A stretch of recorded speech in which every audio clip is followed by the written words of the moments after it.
Shoutouts to iTweety for being a... I don't think I would let my opponent re-choose. I'm a competitor at heart. These soft bleeding hearts. This is a competition for money for Troll and Toad's store. Credit for boxes of Bosch. Millions of dollars. Not really millions, but you know what I'm saying. And they're back at RPS. Who won the original Rock, Paper, Scissors, though? I think it was Oblivion, right? I have no idea. I didn't pay attention.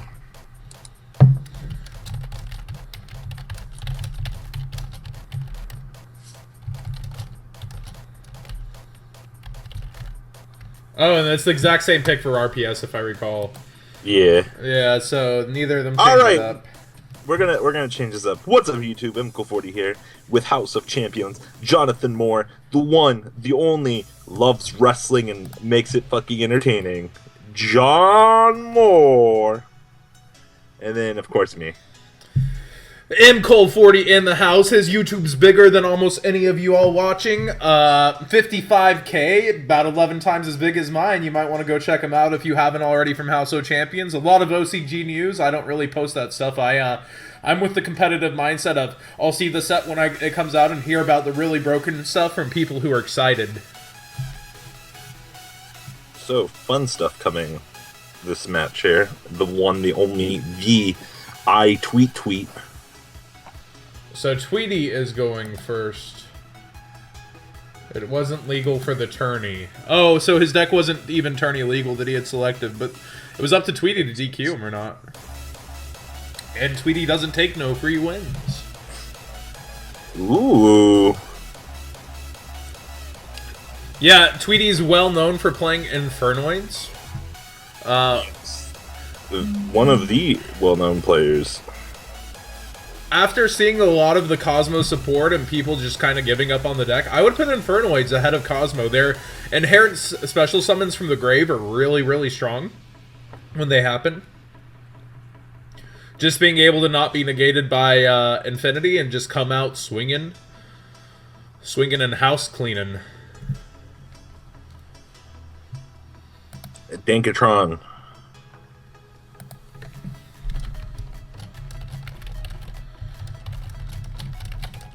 Yo, Tweety going to town here.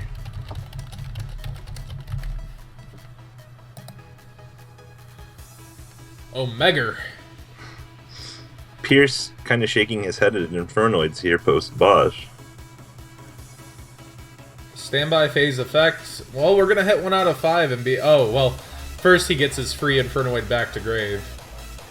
Yeah. Tour guide. Oh, so we might have Burning Abyss. So we might have the actual favorable matchup. You just hit your opponent with the you're playing this post Bosch and then you're playing Burning Abyss? Well, it might be the Salt because Infernoid, its best matchup is Burning Abyss. That's why it took Dallas. Yep, it is straight Burning Abyss. That's pretty big. This is interesting.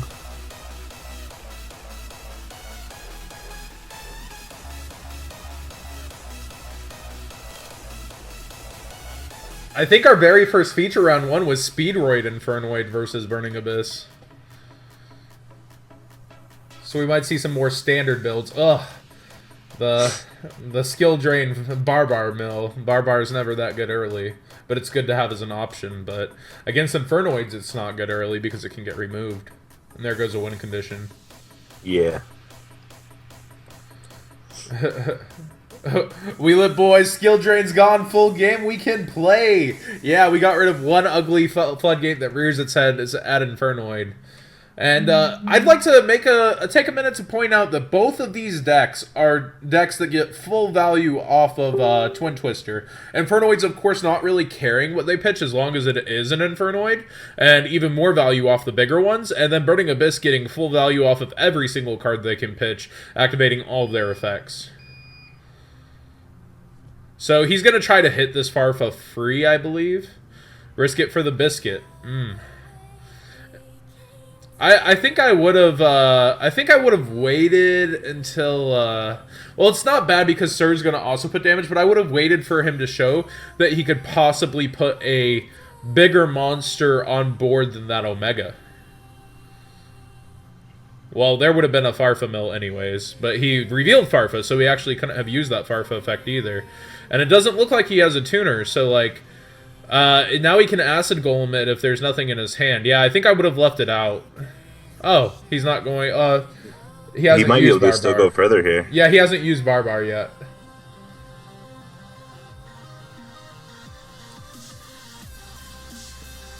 So, yeah, there's game one, just the power through. Yeah, I think I would have left it on board, force him to summon, and of course I'm not in Tweety's position. I'm not thinking, you know, whatever I can do, but it's, I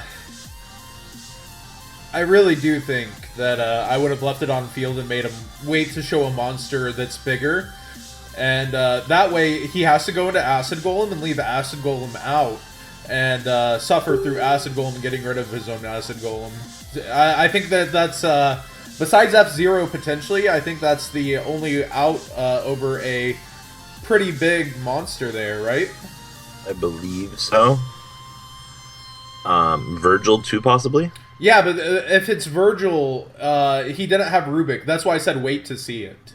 Yeah. Like, if he reveals Rubik, that's when I think I would have hit, and he would have had to use more of his hand to get there. And he hadn't milled it either.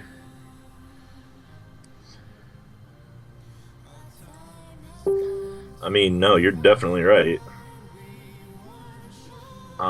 Now we have Mr.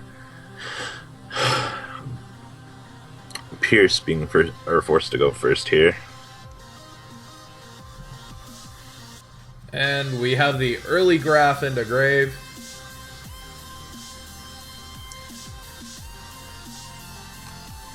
Tribute the Skarm probably for... Yep, there's Vanity's Fiend. Ugh. Gotta hard out that. And there's a back row with it. And most Burning Abyss aren't playing discard traps besides Twin Twister, which isn't a trap. But obviously a discard something. And, ooh, MST to start.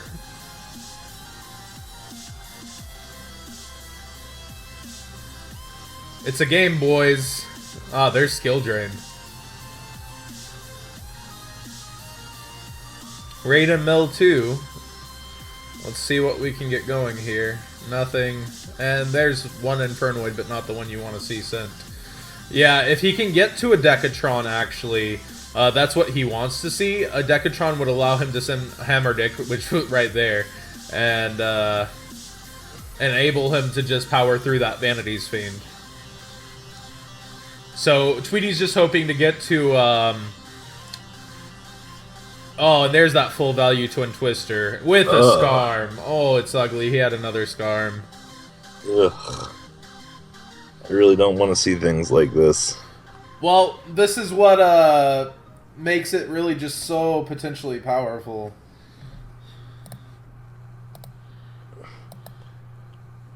Hit him with the Starlight Road, boys.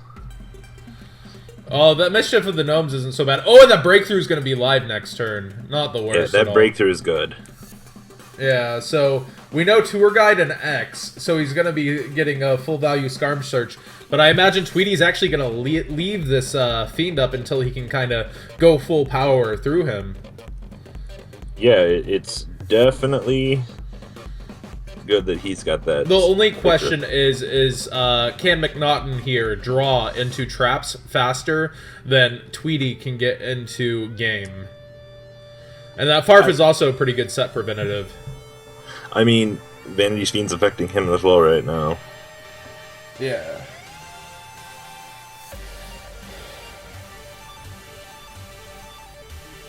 So what kind of dream do we have right now from Tweety? Oh, he's going off this turn. Maxi. Oh. Say, must say. That's annoying. Well, he still, this 2600 Behemoth, again, still has to be outed by either a Virgil or something else. And remember, things get pitched for costs, so you have the chance to disrupt before they ever get a chance to activate with, say, Samos on, say, like a Graph or a Skarm. So we may have an Iron Wall here set, and a careful Yeah, pass. So I'm guessing Iron Wall. It's Tweety's, I assume, just gonna sit on the size mouse and just poke for a while. Well, that's definitely not ideal. That's you want to force your opponent's back rows if possible. And here comes Tour Guide with reactive traps is what we have to assume. No second breakthrough, no super brokenness from Tweety. I definitely think Breakthrough is one of the power cards of this format. It can stop Infinity in its tracks twice. It can affect multiple other things. Just, you know, free value to stop Ptolemaeus. It gets full value on Skull Crobat. It just has so much it can do this format. Yeah. I mean, once again, though, when your opponent's got the nuts. Oh. Milled Farfa and Sir with the cost Rhino. Ugh. So he's pretty much going to have to tribute the Sate Samos and stop one of these things to be living. In the sense. I think you stop the Sir. I think you remove the Sir before it can activate.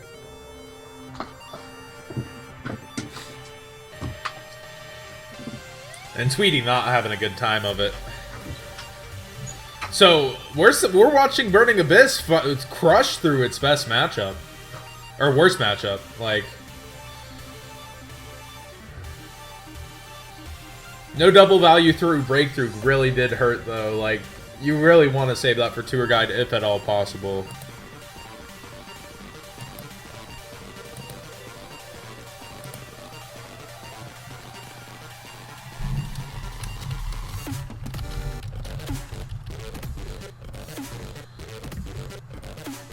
Ah, so he's making a Sate Samos unkillable this turn, I believe. Unaffected by your opponent's card effects. So it has to be run over by battle. Like, Virgil can't affect it. So he has to make an Acid Golem to attack over it. Or, F-Zero can't even affect this man right now. It's just a very good play. I mean, looking at the board, though, as long as his opponent keeps...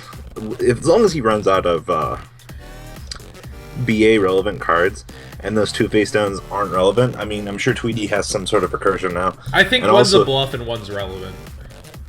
Also, looking right now, the Void Seer is live. So that means something. Well, it's destroyed by card effect. I don't think Burning Abyss has to. In the way of, they would probably Farfa it away, or Virgil it away, so the Seer is no good anymore. I agree. Outskilled should be the title of this video. If, it would be a third back row on top of it, just not going Tweety's way. We have to hope it's like Twin Twister that man just drew. So he's gonna opt to try to remove this graph. So if none of those are Iron Wall, it's a decent position.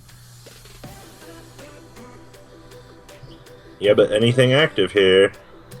Yep, anything at all. And Tweety just... Oh.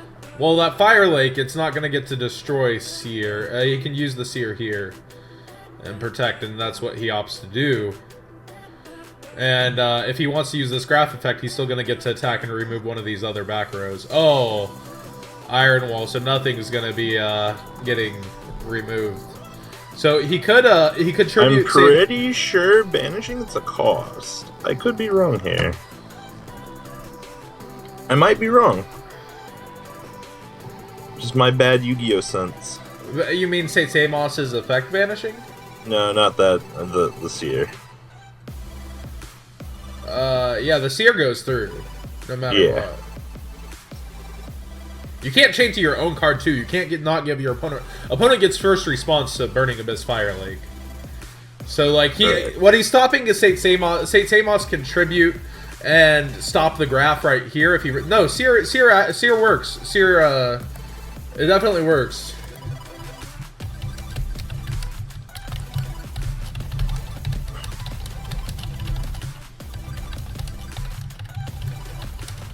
Tweety still gets time to think here.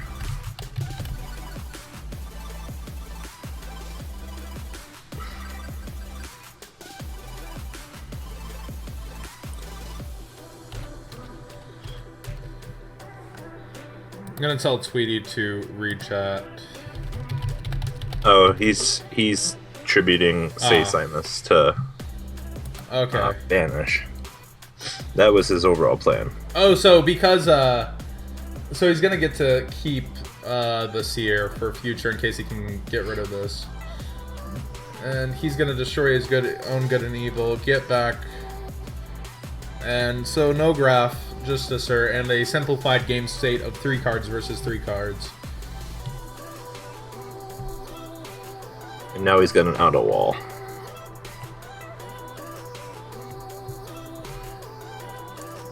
Reasoning into Decatron could get him there, am I wrong? When you all are saying Seer can't be used, the thing is, like, when his opponent activates Fire Lake, if Tweety wants, he can be the first to activate a chain to that Fire Lake. You can't just go activate this card, give you no response, activate this card. It always goes back to your opponent first when you activate a card in a chain. That would be so unfair. Hey, he can't banish that. Is he really? You can't get an evil. What?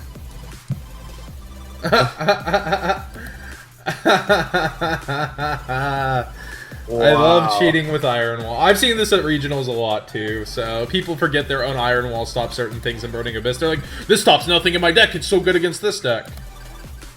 Oh, we have a feature after this, Oliver Newton and his opponent, so let me look that up on the challenge.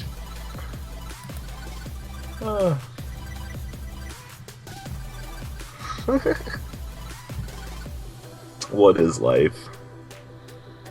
That's a common mistake. Because you figure nothing in your deck would be possibly clash with that.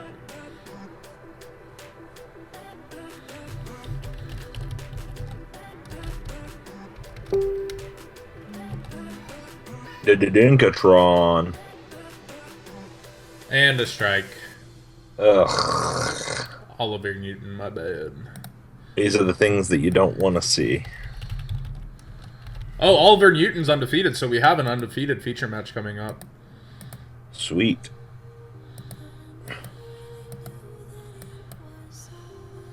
The amount of sack here, I understand what Tweety's going through here. This is ridiculous, my man. Oh, Oliver Newton versus Alvaro Andres Vasallo something.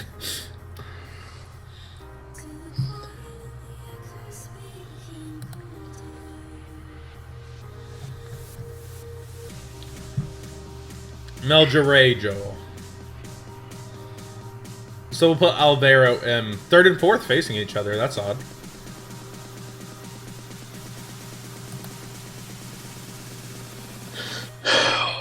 What is your face down? Well, if Tweety can draw a Twin Twister, it's nothing.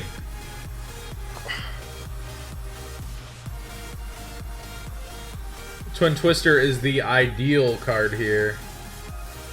Oh, I'm not you. And there's game. Yep.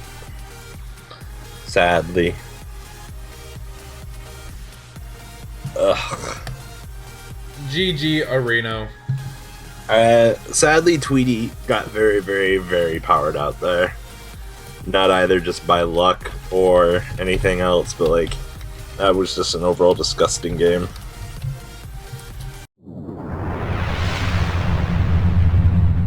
This video is brought to you by TrollandToad.com.